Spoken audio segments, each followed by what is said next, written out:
Olá, seja bem-vindo. Somos a Igreja Verbo da Vida de Campo Grande, no Rio de Janeiro. E você ouvirá agora uma mensagem da Palavra de Deus. Desde que ela transforme a sua vida.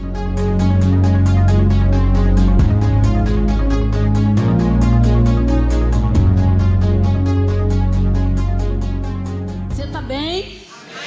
Graças a Deus. Eu quero reconhecer quem está aqui hoje e não conhece o Rema. Você nunca esteve em uma sala de aula do Rema. Você nunca usufruiu da experiência de estar em uma aula Rema. Levanta a sua mão, eu quero conhecer você.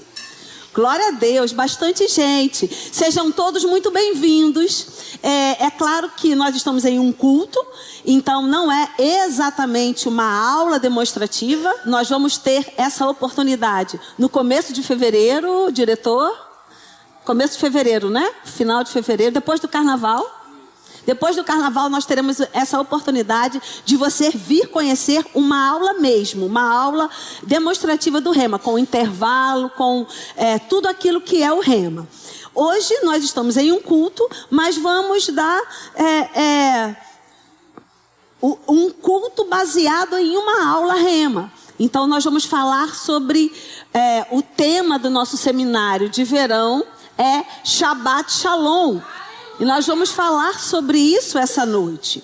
E, na verdade, toda a construção nas quintas-feiras vai ser mostrando, sinalizando para a gente como nós podemos alcançar essa paz, esse descanso, como nós podemos estar sensíveis para ouvir a voz do Espírito Santo, para que Ele possa nos guiar a esse caminho de paz, a esse caminho de descanso e confiança. Então, nesse primeiro momento, hoje, nós vamos explicar um pouco sobre quem você é e como Deus pensou em você ao criar você, a mim, o ser humano de uma forma geral. E nós vamos caminhar nesse sentido. Como é uma aula bem parecida com uma aula Rema, nós temos algumas diferenças. Por exemplo, quando nós estamos em um culto, normalmente um culto se prega a palavra. A pregação, ela é como se fosse um arauto, ela é uma anunciação de algo. A pregação, ela diz o que você deve fazer. O ensino, ele não tem essa característica de anunciação, de arauto. Ele é fundamento sobre fundamento, preceito sobre preceito. E as características do ensino é dizer como você faz algo. Então a pregação te diz o que você deve fazer e o ensino vai dizer como você deve fazer. Como você deve caminhar para alcançar aquele alvo. Amém? Até aqui? Então nós vamos começar a caminhar. O versículo não é que o pastor dessa igreja local recebeu do Senhor como inspiração para esse seminário. Eu quero que você abra a sua Bíblia. Nós vamos abrir a nossa Bíblia com um pouco mais de frequência, porque é uma aula, um ensino bem próximo. Eu quero que você abra a sua Bíblia lá no livro de Salmos, por gentileza, Salmos 32. Eu quero ler com você o versículo 7 e 8. Salmo 32, versículos 7 e 8. Todo esse Salmo 32, ele é atribuído a Davi. E ele tem uma característica que é importante demais a gente entender a característica. Sabe, queridos, o Rema, ele nasceu no coração de um homem chamado Kennedy Reagan, lá nos Estados Unidos. E qual é a história do Rema, para você poder entender? O irmão Reagan já tinha feito vários seminários, vários estudos teológicos. E ele percebeu que de todos os estudos teológicos que ele fazia, 80% daquilo que ele aprendia não era aproveitado no seu dia a dia. Era um conhecimento, mas um conhecimento que não era um conhecimento experimental. Ele não vivia aquilo que ele aprendia. Então, guiado pelo Senhor, ele funda o Rema. A base do Rema está lá em Tulsa. Foi lá que o irmão Reagan começou esse centro de treinamento. E hoje o Rema, Centro de Treinamento Bíblico, Rema, ele é o maior centro de treinamento do mundo. É o centro de treinamento que gradua mais pessoas e que tem mais pessoas graduadas. E ele entendeu que 20% daquilo que era ensinado nos seminários era exatamente isso que a gente usava do conhecimento. E por isso ele fundou o Rema baseado nesse conhecimento de que o conhecimento é experimental. Eu vou aprender e eu vou experimentar daquilo que eu aprendi. Eu vou aprender e eu vou colocar em prática aquilo que eu aprendi. Eu vou aprender e aquilo vai ter uma diferença na minha vida cristã. Amém? Então, baseado nisso, a gente vai ler Salmos 32 e entender o contexto daqui. O que o salmista estava dizendo? É um salmo que fala sobre arrependimento. Davi falando sobre o pecado que ele havia cometido. E dentro desse contexto de pecado, de confissão de pecado, de restauração da vida, dentro deste contexto de arrependimento, o versículo 7 vai dizer o seguinte: Tu és o meu esconderijo, Tu me preservas da tribulação e me cercas de alegres cantos de livramento. E aí vai dizer, não é o selá tão famoso, aquela pausa para a meditação, e Deus responde. E aí Deus diz: instruir-te-ei e te ensinarei o caminho que deves seguir, e sob as minhas vistas te darei conselho. A Bíblia, a nova versão, NVT, a nova versão, diz o seguinte: eu o guiarei pelo melhor caminho para a sua vida e darei conselhos e cuidarei de você. E eu quero pegar desse salmo, eu quero pegar essa palavra: eu te guiarei, eu te instruirei, eu te ensinarei. Então, queridos, depois de algo que aconteceu na vida de Davi e que ele se arrepende e ele desfruta do perdão de Deus e ele começa a reconstruir a sua vida, o Senhor diz para ele: eu vou te guiar, eu vou te instruir, eu vou te ensinar. Nós entendemos que em todo o tempo que está no coração de Deus é essa condução da nossa vida, que Ele tem a liberdade de nos guiar, que Ele tem a liberdade de nos dar instruções, que Ele tem a liberdade de nos ensinar, e que nós, com esse coração quebrantado diante do Senhor, nós possamos ter esse coração obediente para ouvir aquilo que Deus está nos ensinando e pôr em prática, para ouvir aquilo que Deus está nos guiando e ir na direção correta. Então, é sobre este relacionamento de Deus desejar nos guiar e de nós estarmos em uma posição onde possamos ouvir a voz de Deus, discernir o seu Espírito falando conosco e possamos seguir nessa direção. Então, o nosso seminário é sobre isso. E é claro que quando a gente fala sobre Shabbat Shalom, a gente está falando sobre Shabbat significa esse descanso. Não é um descanso que eu vou precisar descansar porque eu estou cansado. Não é sobre isso. Esse descanso que é antônimo de cansaço. Não é. É um descanso de completude. Completou aquilo que precisava ser feito e agora eu vou desfrutar. Agora eu vou descansar desse lugar. Então, quando Deus cria o mundo e todas as suas coisas, lá em Gênesis, no capítulo 1, depois que Deus cria todas as coisas, a Bíblia diz que Deus descansou. E é claro que eu e você podemos entender que como Deus é um espírito e como Deus é Deus, Deus não precisa descansar, porque na verdade Deus não se cansa, amém? Não dorme, não dormita o guarda de Israel, amém, queridos? Então Deus não precisa de descanso. Quando Ele nos ensina sobre o descanso, Ele está nos ensinando que Ele completou aquilo que estava no coração dele para ser feito. Ele criou todas as coisas. Então, esse descanso que dá a ideia de completude, que dá a ideia de finalização de algo, que dá a ideia, queridos, de um lugar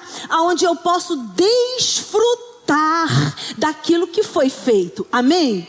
E aí, quando a gente vai falar sobre Shalom, a gente vai falar sobre porque eu entendi sobre descanso, porque eu entendi que esse lugar de descanso, aonde eu gero confiança, porque esse lugar de descanso é um lugar de confiança. Quando nós olhamos lá para Moisés e a lei de Moisés, quando a lei de Moisés foi dada ao povo, a Bíblia fala sobre um dia de descanso, o sábado. Deus institui o sábado como um descanso, como o Shabá para os judeus. Por quê? Porque Deus está nos ensinando a depender dele.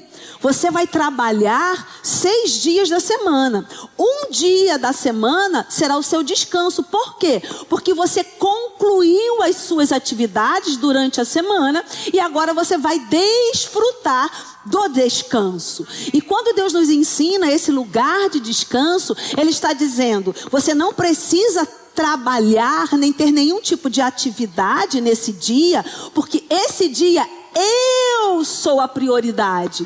Nesse dia você vai ter relacionamento comigo e não... a sua confiança vai estar em mim e esse dia não vai fazer falta no seu trabalho, na sua renda. Por quê? Porque você vai consagrar esse dia a mim. Então Deus está nos ensinando isso com o sábado, não é? E aí, baseado nisso, a gente vai pensar essa palavra, né, do Shabá como um lugar de confiança. Eu posso descansar porque eu confio. Não é assim? Quando uma criança, ela dorme no colo da sua mãe, no colo do seu pai, e você olha para aquela criança, ela está totalmente segura naquele ambiente. Ela brincou, ela teve as suas atividades, né? Aí ela procura o colo dos pais e ela faz aquele aconchego porque é um lugar de segurança. Então, quando Deus está nos dizendo o Shabá, esse descanso, Ele está dizendo, eu sou a sua segurança. Por isso você pode descansar. Por isso você pode desfrutar. Porque eu já completei a obra. Amém? Por isso que Jesus diz, lá quando Ele está na crucificação, Ele diz, está feito, está consumado. A obra que foi entregue à minha mão, eu cumpri, eu posso descansar. A completude da obra. Então, quando eu desfruto desse descanso e eu entendo esse lugar de descanso, que é um lugar de confiança, porque só descansa quem confia. Quem não confia vai trabalhar de segunda a segunda.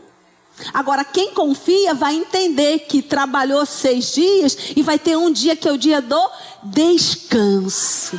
Amém? Porque Deus está sustentando todas as coisas. Então, quando eu entendo o Shabá, eu vou desfrutar do Shalom. O Shabá, ele vai gerar o Shalom.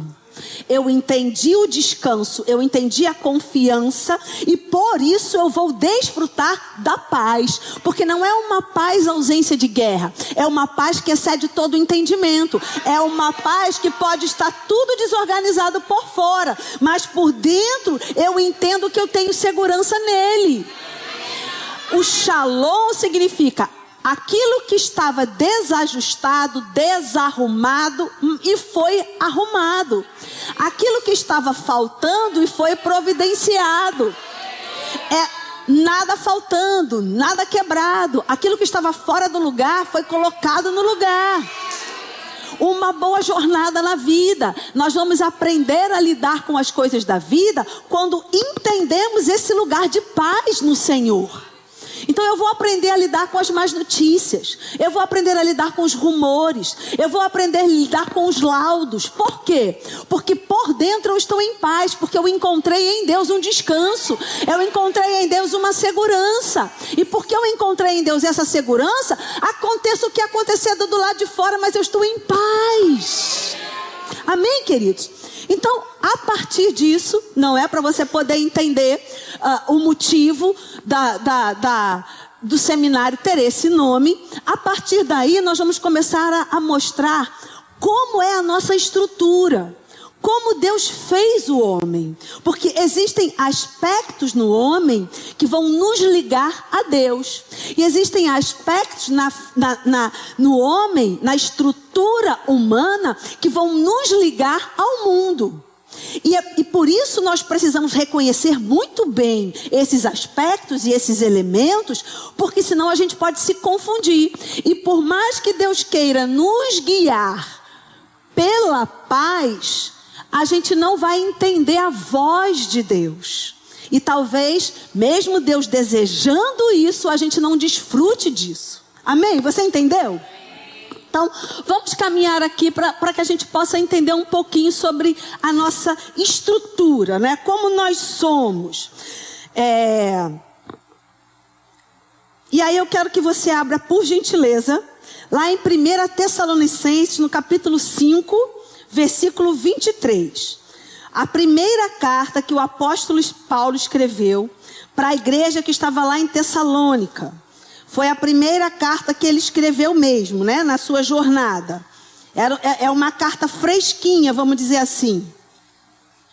Diz o seguinte, 1 Tessalonicenses, capítulo 5, versículo 23.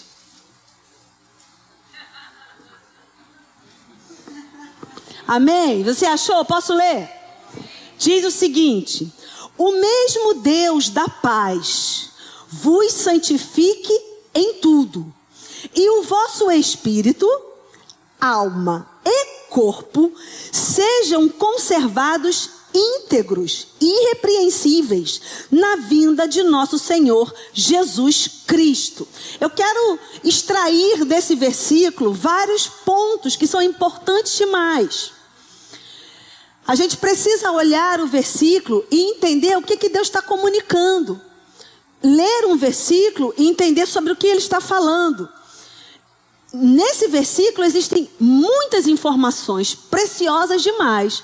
A primeira informação que o apóstolo Paulo nos dá nesse versículo é a seguinte: o mesmo Deus da paz. Ele apresenta um atributo de Deus. Deus é um Deus de paz. E você vai ter uma matéria no Rema chamada Caráter de Deus, que vai ensinar todos os atributos de Deus, todos que nós podemos conhecer. Porque uma vez que Deus é infinito, os seus atributos também são infinitos. Amém, queridos? Então, aquilo que Deus nos deu a conhecer, nós vamos aprender na matéria o caráter de Deus. Então, Deus é um Deus de paz. Então, tudo aquilo, querido, que você ouviu até hoje, que Deus é um Deus de guerra, ou que Deus é um Deus de confusão, ou que Deus é um Deus de doença, ou que Deus é um Deus de falta, ou que Deus usa esses subterfúgios para ensinar alguém, isso tudo já caiu por terra. Porque ninguém doente tem paz, ninguém com fome tem paz, ninguém com problemas tem paz. Por quê? Porque ele está dizendo aqui, Deus é um Deus de paz, porque existem coisas que roubam a nossa paz. Mas o interesse de Deus é que a gente tenha paz, porque faz parte do caráter dele. E se faz parte do caráter dele, ele quer que a gente desfrute de tudo aquilo que há nele. Tudo que há em Deus é para mim e para você, é para nós desfrutarmos. Então ele está dizendo, Deus é um Deus da paz.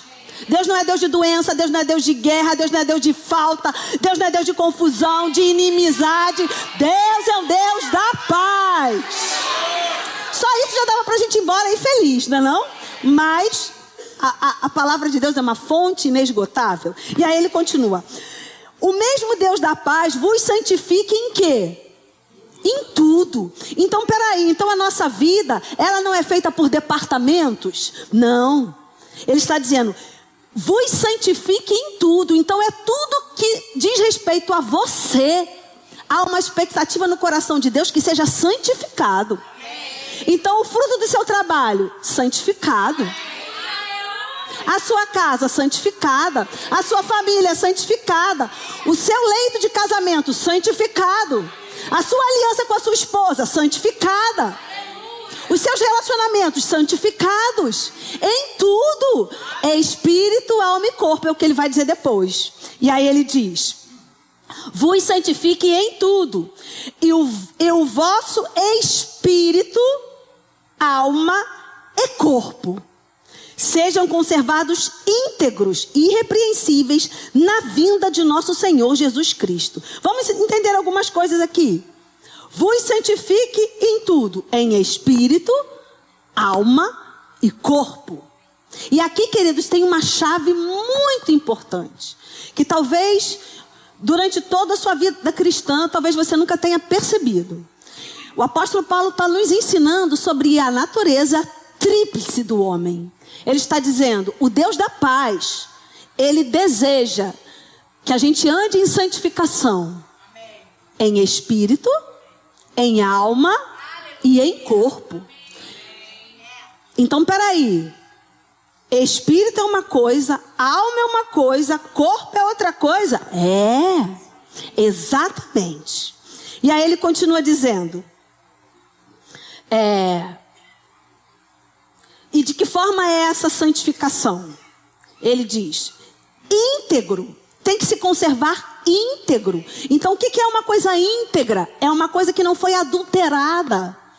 É aquilo que está no original, é aquilo que está como deve ser, íntegro. É aquilo, queridos, que é oferecido a Deus, a integridade. E ele diz, conservados íntegros e irrepreensíveis. Irrepreensível é algo, queridos, que não tem mácula. Está irrepreensível, não é digno de ser repreendido. Não tem nada que possa ser consertado ou repreendido. É aquilo que pode ser apresentado a Deus. Amém? Então ele diz, o Deus da paz vos santifique em tudo, em espírito, alma e corpo. E que nós, eu e você, possamos permanecer íntegros e irrepreensíveis. E ele diz, até quando isso precisa acontecer? Até a volta do nosso Senhor Jesus Cristo. Você sabe quando ele vai voltar? Nem eu. Então, isso significa que a nossa vida tem que ser santificada quando? Todos os dias. Porque ele pode voltar agora. Oh, aleluia. Alguém já disse por aí que a gente deve viver como se Jesus Cristo fosse voltar agora. E a gente deve trabalhar como se ele fosse voltar daqui a 50 anos. Você não vai ficar parado pensando, eu já fiz tanta coisa, daqui a pouco Jesus vai voltar, eu não vou fazer mais nada. Não, a gente não sabe quando ele vai voltar. Então vamos trabalhar, fazer missões, cooperar com o Senhor. Até quando? Até ele voltar. Mas a santificação, todos os dias, porque ele pode voltar agora. A nossa santificação, querido, ela tem um cheiro escatológico. Porque aqui na terra eu vou me manter santa, irrepreensível, até a volta de Jesus.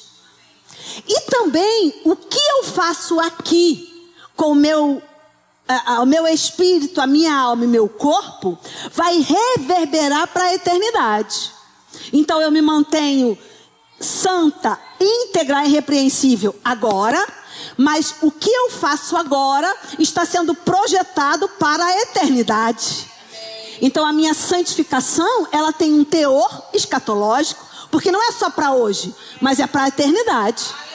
Porque esse mesmo apóstolo Paulo, ele vai dizer que existem galardões na eternidade. E como esses galardões serão julgados? Com aquilo que eu fizer na terra com o meu corpo. Oh, aleluia.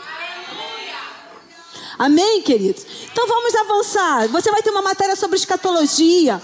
Você vai ter doutrinas básicas. Que coisa linda. Vai aprender sobre tudo isso. Então vamos aqui, vamos continuar que o tempo urge. Então vamos lá. Espírito, alma e corpo. Vamos entender. Quando Deus cria o homem, e aí eu quero que você vá lá para Gênesis, por favor. Gênesis no capítulo 2. No versículo 7, diz o seguinte, Gênesis 7, você achou? Posso ler? Diz o seguinte, então formou o Senhor Deus ao homem do pó da terra e lhe soprou nas narinas o fôlego de vida, e o homem passou a ser alma vivente. Aquilo que Moisés escreve aqui na Gênesis de todas as coisas, ela tem uma revelação maior no apóstolo Paulo, porque o entendimento da palavra é uma revelação progressiva. Então em Gênesis havia um nível de revelação, lá no apóstolo Paulo outro nível de revelação. E aqui o nível de revelação é boneco de argila. Pegou o barro e fez o boneco de argila. Façamos, vai dizer em Gênesis 1:26. Façamos, como o pastor dessa igreja gosta de dizer, não é? A família do céu fazendo a família da terra. Façamos o homem, a nossa imagem e a nossa semelhança. O Espírito Santo, Deus e a palavra fizeram o homem a partir do quê? Fizeram o boneco de argila, moldaram, esculpiram o corpo. Depois a Bíblia diz: soprou nas narinas o fôlego da vida, o pneuma, o hálito de Deus, aquilo que estava dentro de Deus. Hebreus no capítulo 12 vai dizer que Deus é o Pai dos Espíritos. Então os Espíritos estavam dentro de Deus, em Deus. E quando Deus sopra, aquilo que estava dentro de Deus é soprado para dentro do boneco de argila. O fôlego de Deus, a pneuma, o hálito, o espírito humano. Amém? E aí aquele boneco de argila, porque recebeu o fôlego da vida, ele se torna alma vivente.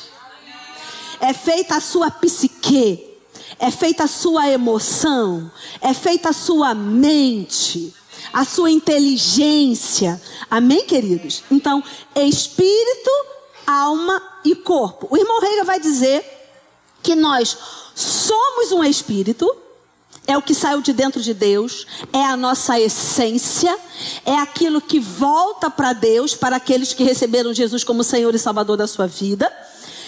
É a nossa essência, é o nosso homem interior, é o nosso eu interior, é o nosso espírito. E esse espírito que estava dentro de Deus e veio habitar dentro do boneco de argila, esse espírito que se torna alma vivente, precisa de um corpo.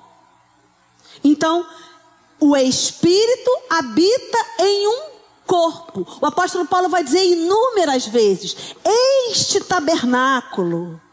Porque este tabernáculo vai ser destruído e vai vir um outro tabernáculo. Ele fala várias vezes, o apóstolo Pedro fala sobre isso. Enquanto eu estiver neste tabernáculo, depois que eu deixar este tabernáculo, falando sobre o corpo. E nós possuímos uma alma. A nossa psique, as nossas emoções, a nossa alma. Então, vamos entender. O homem é um espírito. O homem, este espírito, habita em um corpo. E este espírito que habita em um corpo possui uma alma. Amém, queridos? Isso é importante demais, porque isso faz toda a diferença na nossa caminhada.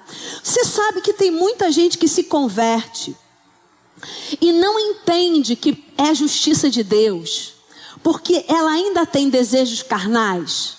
Algumas pessoas, por causa da ignorância, elas acham que quando elas se convertem, para que realmente tenha sido uma conversão genuína, ela não pode ter desejos carnais. E ela se acha uma eterna pecadora. Na verdade, é um entendimento errado. Porque enquanto estamos neste tabernáculo, que é corruptível, nós vamos ter desejos carnais. E isso não tem nada a ver com o nosso espírito. Porque o nosso espírito foi recriado em Deus, uma nova criatura. Mas esse corpo, ele será transformado quando? Na vinda de Cristo. Amém? Vamos ler alguns versículos aqui, para que você possa, não é, ficar bem certo disso, ficar bem firmado nisso. Eu quero que você vá, por gentileza, para 2 Coríntios, no capítulo 4. Segunda carta que o apóstolo Paulo escreveu à igreja que estava lá em Corinto. Você vai ter também uma matéria chamada Atos dos Apóstolos, matéria pela qual eu também sou apaixonada. E lá você vai entender por que as cartas foram escritas, em que momento elas foram escritas. Isso vai te ajudar a entender mais a sua Bíblia. Vamos lá, 2 Coríntios capítulo 4, você achou? Posso ler? No versículo 16. Posso ler? Sim ou não? Sim. Então aí, me ajuda aí, para eu saber. Diz o seguinte: por isso, não desanimamos. Pelo contrário, mesmo que o nosso homem interior se corrompa, contudo, o nosso homem interior se renova de dia em dia. O nosso homem exterior se corrompe, mas o interior se renova. A nossa carcaça, o nosso tabernáculo, ela se corrompe. Por quê? Porque a nossa carcaça, ela não é salva quando nós somos salvos. Lembra? Nós somos espírito, habitamos em um corpo e possuímos uma alma. Quando nós nascemos de novo, quando nós nos convertemos a Cristo Jesus, a Bíblia diz que nós nascemos do Espírito. A Bíblia tem uma passagem, Jesus conversando com um rapaz chamado Nicodemos. E Jesus fala para esse rapaz, para esse homem: importa que você nasça de novo. E aí ele fala: como eu posso, sendo velho, já um adulto, voltar para o ventre da minha mãe? E aí Jesus fala para ele: o que nasce da carne é carne, o que nasce do espírito é espírito. Quando Jesus diz para Nicodemos que ele precisava nascer de novo, Jesus não estava falando sobre um nascimento natural. Ele estava falando sobre um nascimento espiritual. Então, quando eu recebo Jesus como Senhor e Salvador da minha vida, eu passo por um processo de novo nascimento. O meu espírito, que estava morto, separado da vida de Deus, ele recebe o sopro de Deus. Ele recebe a vida de Deus. E ele se torna uma nova criatura. E esse espírito recriado, que é o meu eu interior, é o meu homem interior, a Bíblia diz, ele se renova dia após dia. Porque a nossa vida, queridos, é de glória em glória. A nossa vida é de fé em fé. Mas e esse corpo, este tabernáculo terreno? Ele se corrompe. Gente, tem a força da gravidade que põe tudo para baixo. E o nosso amigo colágeno, oh meu Deus, ele simplesmente vai embora. E a gente fica assim: volta colágeno, pelo amor de Deus. Não é? Oh meu Deus, mas tem uma esperança. Porque em Deus não há derrota, só há vitória. A Bíblia diz que este corpo será transformado.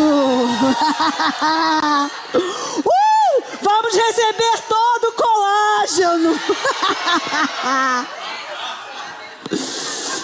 Mas enquanto isso não acontece, este corpo é corruptível.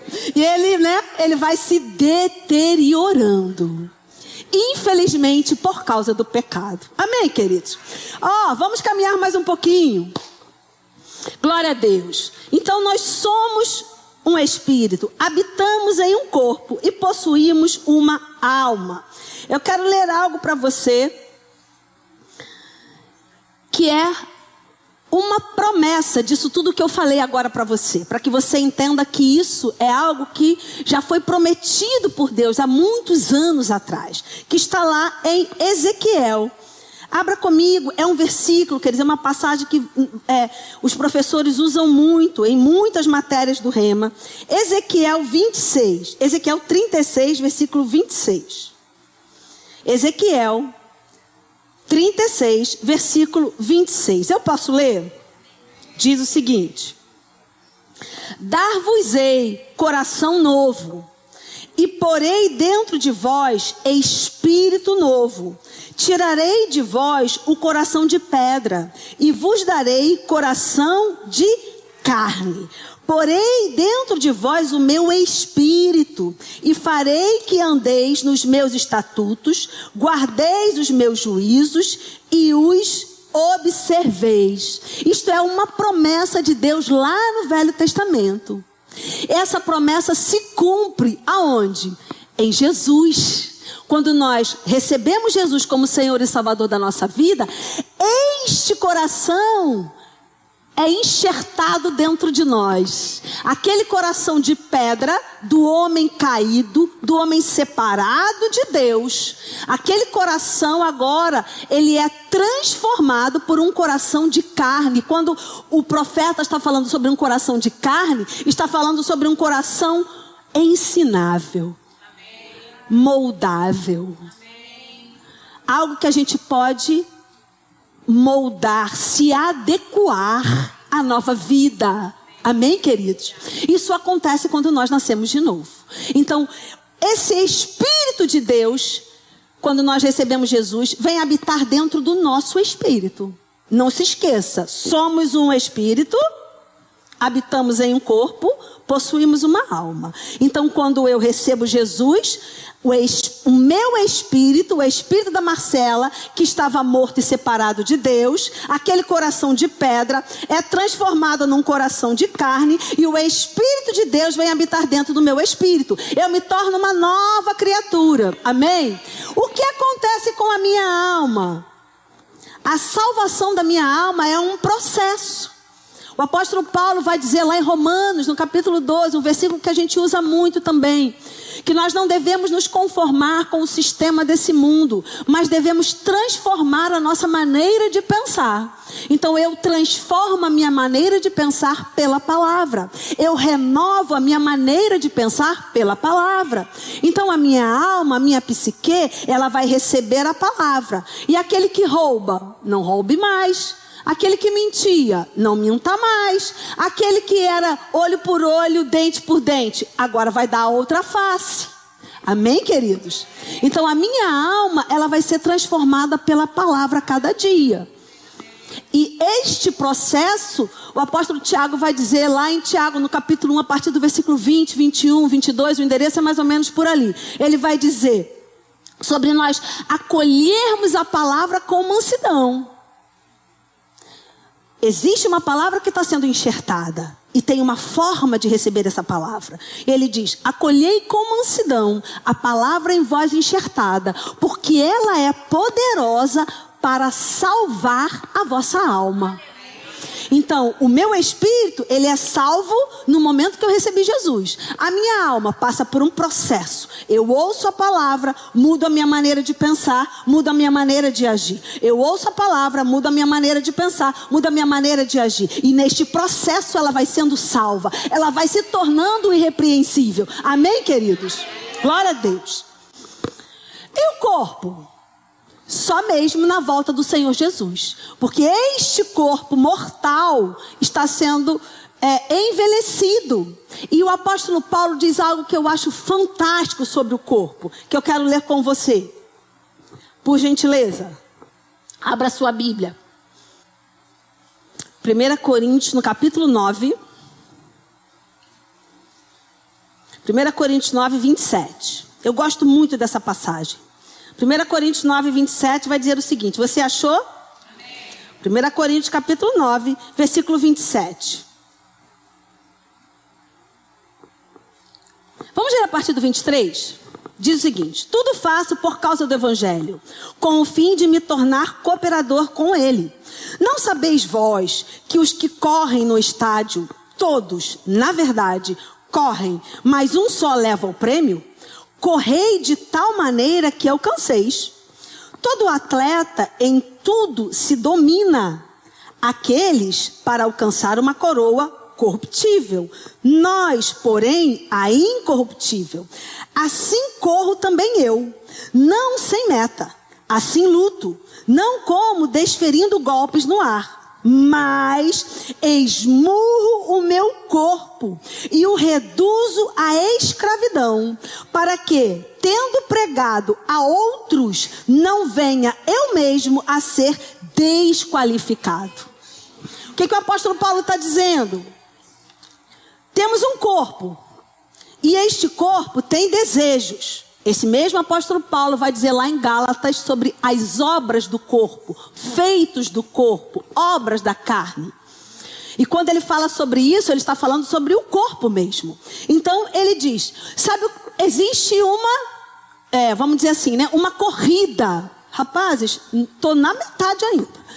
Existe uma corrida, só para vocês ficarem calmos. Existe uma corrida. E esta corrida, ele diz, um atleta natural, ele se empenha, ele se dedica, porque ele tem um alvo, um prêmio natural, uma coroa corruptível. Mas mesmo sendo uma coroa corruptível, que hoje existe, amanhã não existe mais, ele se empenha, ele se dedica, ele dorme cedo, ele não come chocolate, ele acorda de madrugada, ele treina, ele se dedica, porque ele tem um alvo, a coroa, a medalha, o pódio. Não é assim? O apóstolo Paulo está falando, nós também devemos ser assim com as coisas espirituais. Nós devemos ter um alvo. E aí ele diz o que ele faz com o corpo. Porque o corpo, quando ele não é dominado, ele nos tira do alvo. Ele nos cega e nos inclina para outra direção que não é a vontade de Deus. Porque lá em Gálatas o apóstolo Paulo vai dizer, o espírito, o homem interior, milita, luta, se gladeia contra a carne, o nosso corpo. Um é inimigo do outro. E o apóstolo Paulo fala, sabe o que eu faço? Um atleta natural, ele se empenha, se dedica pelo um prêmio natural. Eu, contudo, estou me dedicando, me equipando por um prêmio espiritual. Que a traça não rói, o ladrão não rouba. Amém, queridos? E aí ele diz o que ele faz. Sabe o que eu faço? Eu esmurro o meu corpo e o reduzo à escravidão. O que é alguém escravo? Escravo tem vontade. Escravo tem liberdade. Escravo pode fazer o que quer. Ele faz isso com o corpo dele. Corpo, você não vai fazer o que você quer. Eu te escravizo. Eu te subjugo, corpo. E todos os seus desejos carnais, toda a sua obra, eu, ponho você no eixo. Porque quem manda na minha vida não é o meu corpo, é o meu espírito. Porque é ele que tem conexão com o Espírito de Deus. Este mesmo apóstolo Paulo vai dizer em 1 Coríntios, no capítulo 6, no versículo 17. Aquele que se une ao Senhor, torna-se um só espírito com ele. Então, se você está unido ao Senhor, você se tornou um só espírito com ele. Então, você não pode dar vazão ao que o seu corpo quer. Porque quem manda na sua vida é o Espírito. Amém, queridos? E aí, para a gente começar a encerrar, eu quero que você abra lá em 1 Coríntios, vira aí umas páginas, capítulo 2. Ô glória, Deus é bom. Eu sabia que não ia dar certo esse negócio de vir amarrada. Não tenho modos, irmão. Não tenho modos para isso. Você abriu aí, 1 Coríntios, no capítulo 2. Olha que coisa fantástica. O apóstolo Paulo vai dizer, vamos ler a partir do versículo... Na verdade, queridos, a passagem é maravilhosa, né? Mas não dá tempo da gente ler. O povo já está me impressionando aqui. 1 Coríntios, capítulo 2, vamos ler a partir do versículo 11. O povo está aqui para me servir.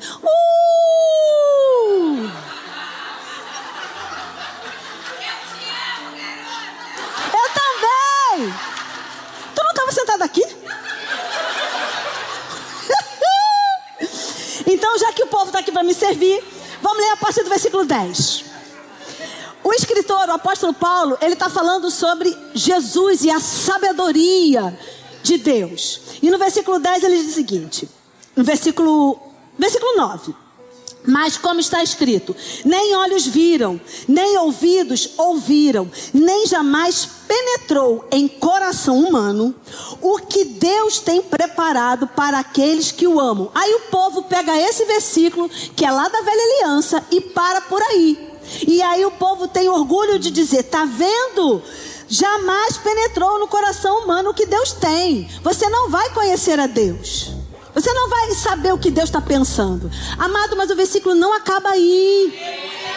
Ele coloca, qual é o nome disso, Mira? Mas porém, conjunção adversativa. Mas porém, contudo, entretanto. Ele diz, Deus nos revelou pelo Espírito. Porque o Espírito a todas as coisas perscruta ou sonda, até mesmo as profundezas de Deus. Porque qual dos homens sabe as coisas do homem, senão o seu próprio Espírito que nele está? Assim também as coisas de Deus, ninguém as conhece. Está vendo aí? Ninguém conhece, senão o Espírito de Deus. Ora, nós não temos recebido o Espírito do mundo. Esse é Espírito que não conhece a Deus. Nós não temos esse Espírito que não conhece a Deus.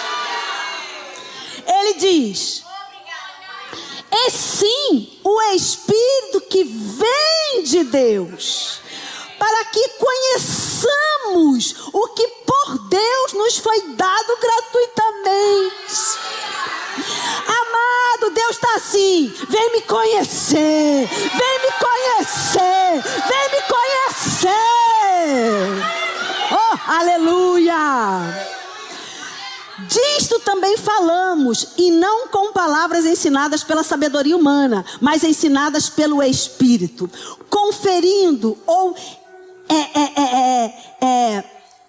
escaneando, interpretando coisas espirituais com espirituais. Ora, o homem natural não aceita as coisas do Espírito de Deus. Por quê? Porque ele não consegue interpretar as coisas espirituais. Porque o Espírito dele está morto, está separado de Deus. Só consegue interpretar coisas espirituais quem está conectado com Deus, quem tem o Espírito de Deus. E aí ele diz, esse homem lá de fora, esse homem que não é nascido de novo, ele não consegue, o homem natural, o não convertido, não aceita as coisas do Espírito de Deus, porque eles são loucura, e não pode entendê-las, porque elas se discernem espiritualmente. Porém o homem espiritual, oh, aleluia, discerne ou julga todas as coisas, mas ele mesmo não é julgado por ninguém. Pois quem conheceu a mente do Senhor, que o possa instruir? Nós, porém, temos a mente de Cristo. Então sim, eu posso discernir a mente de Deus, baseada no Espírito Santo, porque eu tenho a mente de Cristo. Eu posso, com a minha mente salva a cada dia, eu posso pensar como Cristo pensa, eu posso agir como Cristo age, eu posso entender as coisas do Espírito como Cristo me explica. Agora, queridos, tem a parte triste. Então aqui ele falou sobre um homem natural. Quem é o homem natural? É o ímpio, aquele que está separado de Deus, é o não convertido. Esse é o homem natural. E ele não vai entender as coisas do Espírito, porque o Espírito dele não está conectado com o Espírito de Deus, está morto. Tem um homem espiritual. Quem é o homem espiritual? É esse que decidiu renovar sua mente pela palavra. Ele decidiu ouvir a palavra e andar na palavra. Ele não é um frequentador de igreja, ele é a igreja. Ele não é um espectador no culto, ele adora no culto, ele recebe no culto, ele põe em prática quando ele sai do culto. Esse é o homem espiritual, que tem o seu espírito afinado, e por isso ele pode discernir todas as coisas, porque ele tem comunhão com o Espírito de Deus, e o Espírito de Deus sonda, perscruta as profundezas de Deus. E se esse Espírito que perscruta as profundezas de Deus mora no meu espírito, ele vai me trazer informações de Deus. E eu posso ser guiado pela paz. Eu posso encontrar um descanso, um lugar de descanso, que não é na força do meu braço, não é na força do meu intelecto, mas é por Deus, em Deus, através de Deus. E aí que ele tem a nota triste. Capítulo 3. Mas não tem ninguém aqui assim. Nem nessa igreja, nem na igreja dos visitantes que estão aqui. Ele diz no capítulo 3, no versículo 1: eu, porém, irmãos, não vos pude falar como a espirituais. E a carta é endereçada à igreja de Corinto. Então a igreja de Corinto não era uma igreja espiritual. Meu Deus, mas 1 Coríntios 12. O que a gente faz? Você vai ter uma matéria chamada As Manifestações do Espírito, que vai aprender sobre 1 Coríntios capítulo 12. O que a gente faz com 1 Coríntios capítulo 12? Uma igreja onde os dons se manifestam não significa que é uma igreja espiritual. Ele diz: opa, vou aqui. Ô Jeová, eu estou em pouco tempo. Ah, meu Deus, voou. Eu sei, mas é que voou, foi lá para Romanos. Aí ele diz no capítulo 3: eu, porém, irmãos, não vos pude falar como a espirituais, e sim como a carnais, como as crianças em Cristo. Querido, criança não tem maturidade espiritual. Criança faz caquinha. Criança faz arte. E ele diz: eu não pude falar a vocês como pessoas espirituais. Eu falo com vocês como criança, como se fala com criança. E aí ele diz: leite vos dei a beber, e não vos dei alimento sólido, porque ainda não podeis suportá-lo, nem ainda agora podeis. E aí ele diz o motivo: porque ainda sois carnais. Porquanto, havendo entre vós ciúmes e contendas, não é assim que sois carnais e andais segundo o homem ou os mundanos? Eita! O apóstolo Paulo fala sobre 3 tipos de homem: ser humano. E ele diz: tem uma categoria, que é a categoria do homem natural. Esse que não recebeu Jesus como Senhor e Salvador da sua vida. Esse que é guiado pelos seus sentimentos. Esse que é guiado pelos 5 sentidos: o que ele vê, o que ele toca, o que ele ouve, o que ele come, o que ele deseja.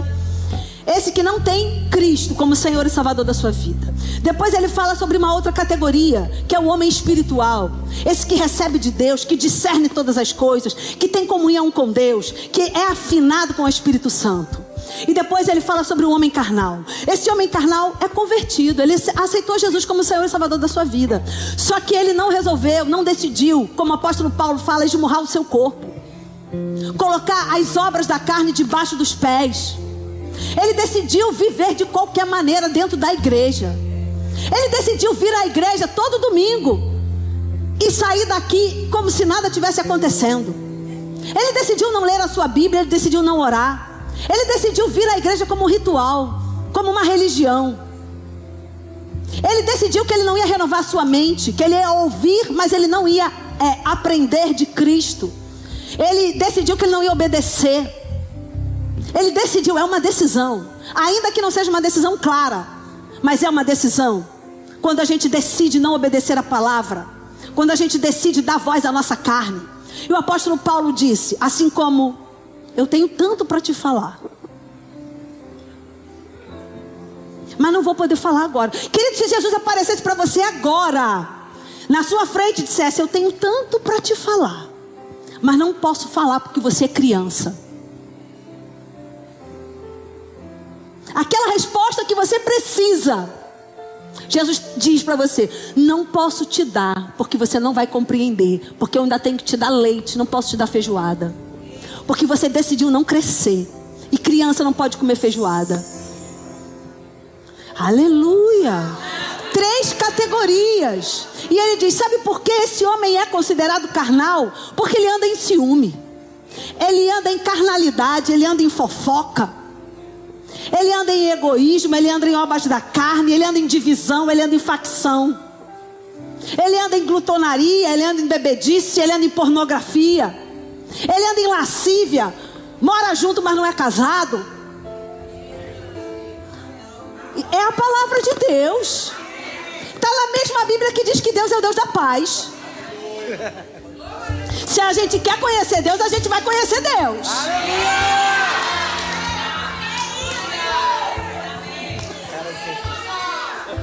Ele diz carnais. Isso não significa que a igreja não tinha mover, não. Tinha mover. Carnal. Oh, glória! Hoje nós decidimos crescer em Deus. Não ser esse homem carnal que é guiado pela sua carne, pelos desejos da sua carne. Mas hoje nós decidimos elevar o nível, subir o patamar e viver como somos, homens espirituais, homens e mulheres tementes ao Senhor, que amam agradar ao Senhor, que amam andar na sua palavra, que amam ouvir a voz do Senhor e ser guiada pela paz, ser guiado em campos verdejantes para águas de descanso.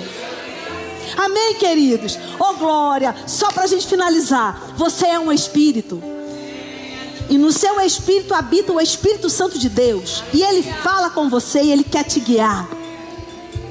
Você mora em um corpo, um tabernáculo terreno, que tem desejos, mas que hoje a gente aprendeu a esmurrá-lo e a escravizá-lo nos seus desejos. Amém. E nós possuímos uma alma. Ei, possuímos. Eu ouvi isso de Janaína, foi rema na minha vida. Foi uma espada entrando. Possuímos uma alma. Epa! Então eu decido o que eu penso, eu decido o que eu sinto, eu possuo a minha alma, eu mando na minha alma, eu decido o que ela vai pensar, eu decido o que ela vai sentir, eu decido. Oh, glória! E esse homem que decide o que pensa, decide o que sente, que esmurra a sua carne, esse homem, essa pessoa, esse homem, essa mulher vai desfrutar do descanso, da segurança, da confiança. E esse lugar de descanso, de confiança, de comunhão, de fonte a jorrar, vai nos guiar em paz. Aleluia. Vamos viver no shalom completo, nada faltando, nada quebrado. Teremos uma boa jornada. Amém, querido? Você pode ficar de pé. Aleluia. Louvado seja o nome do Senhor. Amém. Isso é só a azeitona em cima do sanduíche, para você ficar com muita vontade de comer o sanduíche todo e vir fazer o rema. E você que é graduado, quantos graduados nós temos aqui? Você pode ser um alumni e você vai ter direito a todo o conteúdo que você quiser, todas as aulas com vários professores. Olha que coisa boa, querido. Isso tudo é para você crescer em Deus, para você cada dia mudar o seu nível de comunhão, de confiança, de fé em Deus. Amém? Posso orar por você? Pai, nós te damos graças por essa noite. Te damos graças, Pai, pelo privilégio de estarmos diante da Tua palavra. A Tua palavra, Senhor, que nos baliza. A Tua palavra que é rocha. A Tua palavra é onde nós estamos firmados. Obrigada, Pai, em nome de Jesus, porque nós decidimos transformar a nossa mente pela Tua palavra a cada dia. Nós decidimos esmurrar o nosso corpo a cada dia.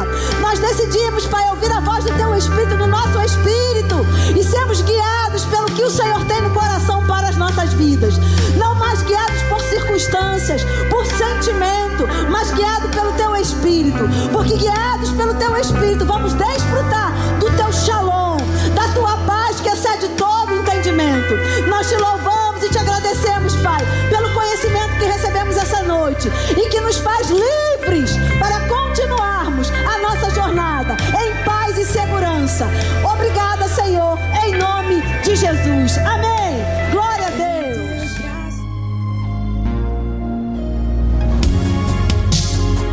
Ouça outras ministrações em nosso site verbodavida.com/Campo Grande RJ. Nos acompanhe também em nossas redes sociais, Facebook, Instagram e YouTube. Seja abençoado na prática dessa palavra.